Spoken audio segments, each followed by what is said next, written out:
Right, accuracy test. One second.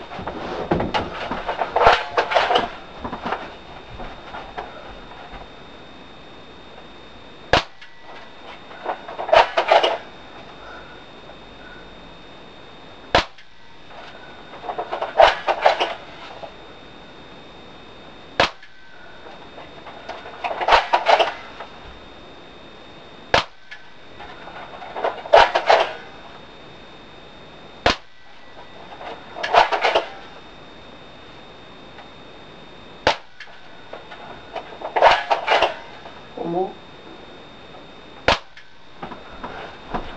Right, so as you can see, not bad. I was using the original sights, I wasn't using the scope, the crap scope, or the laser sight that I also got, but I didn't show on my other video. So that one went a bit dodgy, as you can see, but most of them pretty good. Yeah, quite happy with the accuracy. Thank you. Bye.